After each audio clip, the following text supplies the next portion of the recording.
Assalamualaikum warahmatullahi wabarakatuh.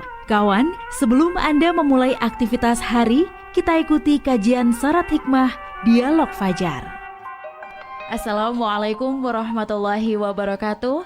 Alhamdulillah kawan, ketemu lagi ya. Saya Fitriana Ayu di program Dialog Fajar untuk edisi pagi hari ini. Dan di studio sudah hadir Ustadz Ali Muafa dari Pesantren Al-Quran Nurul Falah, Surabaya. Assalamualaikum Ustadz Ali. Waalaikumsalam warahmatullahi wabarakatuh. Alhamdulillah sehat ya Ustadz. Alhamdulillahirrabbilalamin. Senang, sehat walafiat. Bersyukur pada Allah. Ada senangnya juga. Masya Allah. Semoga semua yang mendengarkan kami pun pagi hari ini juga merasa senang ya Ustadz ya. Amin, amin, amin. Karena kan kita inginnya kalau sugestinya itu saat bangun pagi itu membuka kembali mata itu dipenuhi dengan kesenangan, keceriaan, keberkahan. Nah itu kan agak-agak susah ya Ustadz. Maksudnya menciptakannya itu, aduh masih ngantuk atau apa. Tapi kita ini memang di setting seperti itu supaya sugestinya seharian itu bakal semuanya lancar gitu ya Ustadz. Apalagi bisa menciptakan subuh yang ceria, Masya Allah. Dan itu gimana dan kenapa Ustadz harus ceria gitu ya? Selengkapnya bersama Ustadz Ali Muafa. Bismillahirrahmanirrahim. Assalamualaikum warahmatullahi wabarakatuh. Waalaikumsalam warahmatullahi wabarakatuh. Bismillahirrahmanirrahim. Alhamdulillahirabbil alamin. Assalatu wassalamu ala rasulihil karim Muhammadin sallallahu alaihi wasallam wa alihi wa sahbihi ajma'in. Kita bersyukur lagi kawan, bersyukur lagi supaya kita juga ingat seperti dialog fajar yang lalu. Ya bersyukur ini menjadikan kita kaya.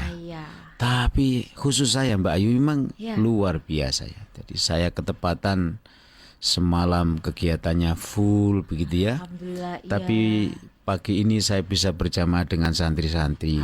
Senang mereka, saya pamiti, saya keluar sebentar nak gitu ya. Ternyata naik tol yo, saya iki gak ana mobil sih jeep belas di atas tol. Berasa punya tol ya. Lah ya itu. Ya Allah, sampai paribasane bahasa Jawanya itu kakasen saya datang di sini tuh. Belum jam 5 gitu ya.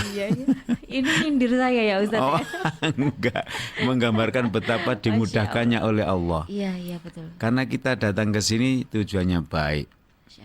Karena tujuannya baik, Allah bentang kebaikan itu di hadapan kita mulai kelancarannya tadi itu.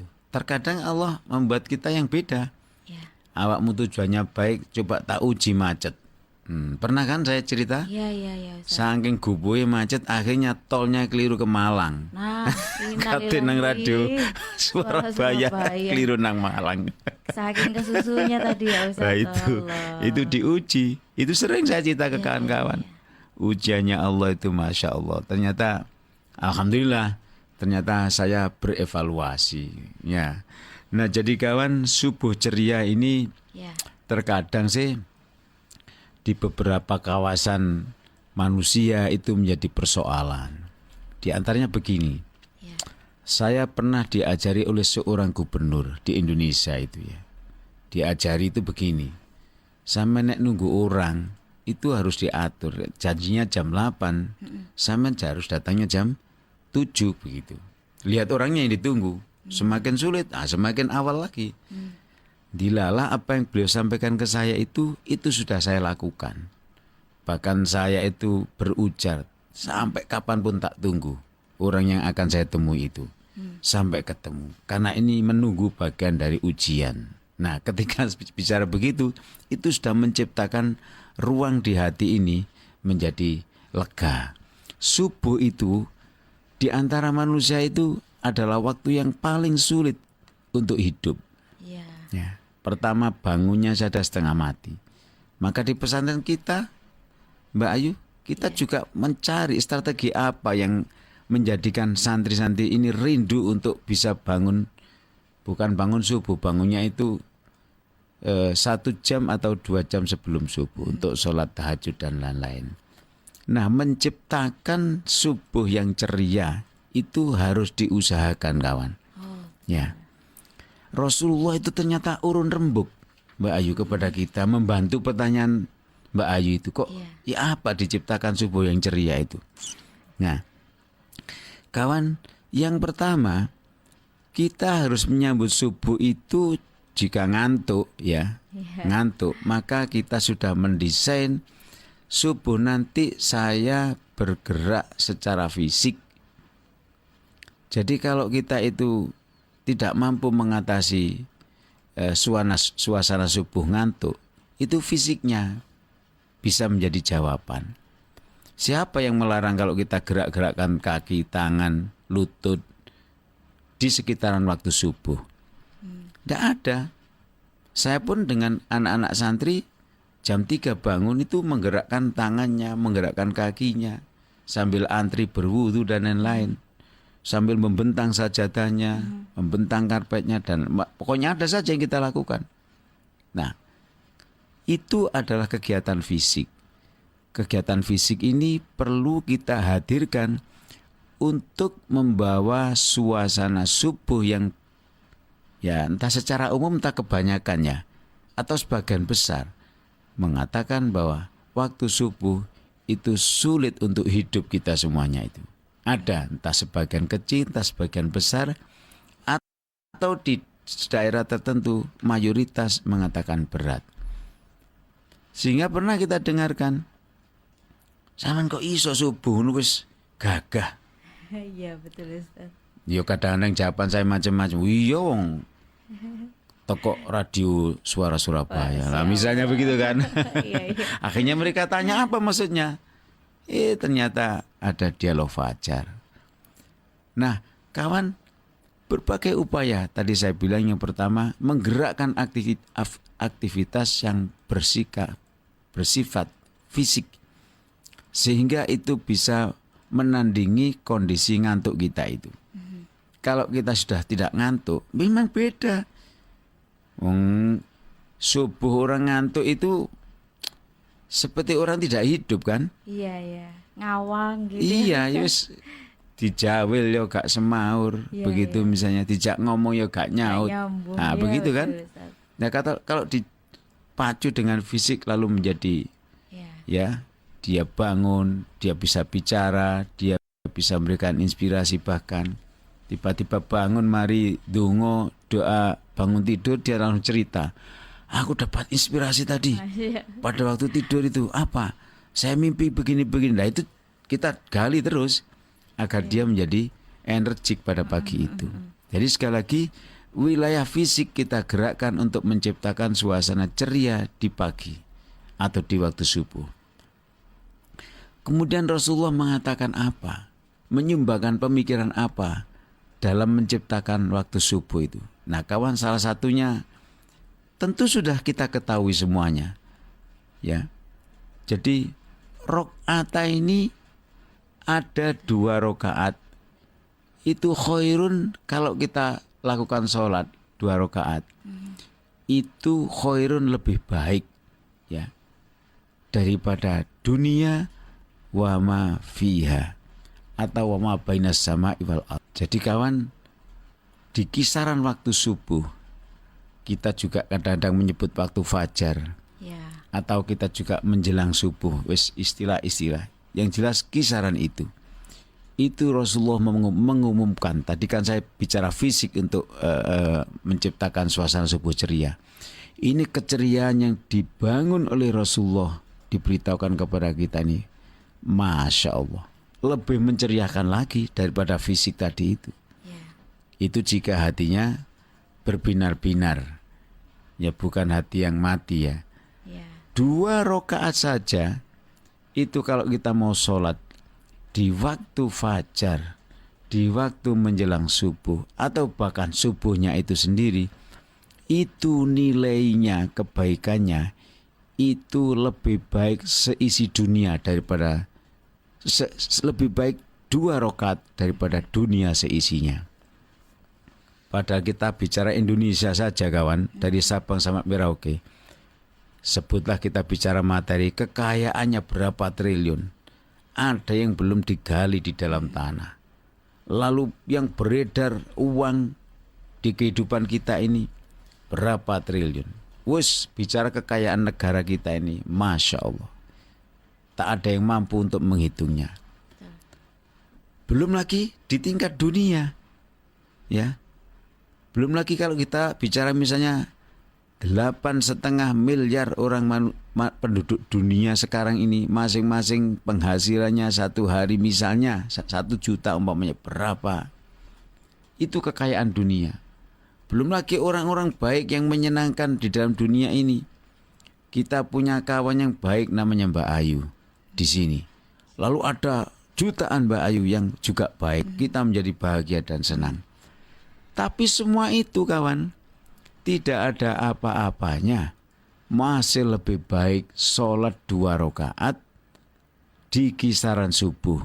Apakah sholat fajar, apakah sholat qobliyah subuh, sholat sunnah sebelum subuh, atau sholat apapun yang menjelang subuh, dan bahkan sholat subuhnya, itu 2 rakaat saja, itu lebih baik nilainya daripada dunia seisinya. Ya Allah, bagaimana itu Rasulullah bisa memotivasi kepada kita? Saya menjadi ingat ketika mondok dulu itu, Masya Allah kawan. Ya, biiznillah ya. Ketika kita mengaji bersama sang ustadz, sang kiai itu, baca hadis ini, lalu diberikan contoh-contoh beliau sebagai orang tua, hidupnya dienakkan oleh Allah dengan berbagai fadilah, keutamaan yang diberikan oleh Allah. Masya Allah, mata ini belalak, nggak bisa kedip. Hati ini rasanya menangis-nangis. Kok gak bien-bien aku krungu hadis ini, dan lain-lain. Itu Mbak Ayu namanya proses distribusi ilmu dari sang kiai itu menghunjam dalam hati santrinya. Dan Allah pada waktu itu, karena yainya ridho, santrinya senang dengan gembira, mengadakan transaksi perpindahan ilmu darinya kepada kita. Maka dia saat itu Allah memberikan rahmat, memberikan ridho, memberikan pertolongan, dan ilmu yang kita terima itu menjadi ilmu yang manfaat. Sampai sekarang detik ini hadisnya itu saya masih hafal. Itu satu alim hafal. Bagaimana dengan ribuan santri yang lain? Dan dia sudah di coach setiap malam minimal 1 jam, itu sudah mendesain subuh ceria dengan berbagai kegiatan. Saya tadi itu karena kesepian di tol, saya pikir aman, ya, membaca surat Al-Waqiah itu belum selesai, itu sudah turun. Tapi terkadang saya membaca surat Al-Waqiah itu sudah selesai juga belum turun. Artinya apa? Sangat menikmati perjalanan, dan mulut ini sangat menikmati bacaannya, sehingga Allah kasih kesan, kasih perasaan, kasih suasana bahwa pagi yang ceria tadi sudah tercipta bagi saya. Saya merasa senang, saya merasa kepingin segera sampai di radio ini. Saya ingin segera untuk berdialog. Saya segera kepingin untuk mendapat respon dari rekan-rekan para pendengar, kawan-kawan radio ini, untuk menyampaikan responnya, gembira, senang, tidak senang, dan lain-lain. Itu kita semua mendengarnya dengan riang dan gembira. Nah, jadi kawan, subuh ceria itu memang harus diusahakan. Usaha kita itu nanti berbarengan dengan takdirnya Allah, bahwa kita mampu menciptakan suasana subuh itu inspiratif, ceria, membawa magnet yang hidup kita itu menjadi semangat begitu rupa lah ya. Apa yang mau kita kerjakan yang tadi malam sumpek rek pekerjaan saya berat, tidak. Malah kita tunggu. Karena kita menciptakan dan Allah meridhoi. Nah, subuh ceria itu dalam ajaran Islam ada lembaran baru di setiap harinya, yang kalau kita bisa menggoreskan catatan pertama dengan 2 rakaat tadi itu menjelang subuh, sampai subuhnya, subhanallah, maka akan menjadi saat yang ceria dan mengantarkan aktivitas kita ini ceria, menyenangkan kepada diri kita dan relasi kita dan kawan, ya, bisnis kita, kawan usaha kita, semuanya ceria. Maka insya Allah hidup kita semakin barokah atas izin dan ridhonya Allah subhanahu wa ta'ala. Amin ya rabbal alamin. Amin, terima kasih Ustadz Ali. Mungkin ada yang belum merasa subuhnya pagi ini tuh belum ceria ya. Sik nyumpek nong ta Mas Siti. Iya mungkin Ustadz. Kita bisa mengaplikasikannya besok gitu kan, sudah tahu ya tadi tuh resep-resepnya dari Ustadz Ali ya. Insya Allah kita bisa mengusahakan Amin, supaya amin. subuh itu selalu ceria. Amin amin ya rabbal Demikian juga alamin. kawan Dialog Fajar yang ceria ini saya akhiri dulu ya. Kita ketemu lagi di lain waktu insya Allah Insya Allah. besok. Dan saya juga Ustadz Ali Muafa pamit. Wassalamualaikum warahmatullahi Wabarakatuh. wabarakatuh. Waalaikumsalam warahmatullahi wabarakatuh wa maghfiratuh.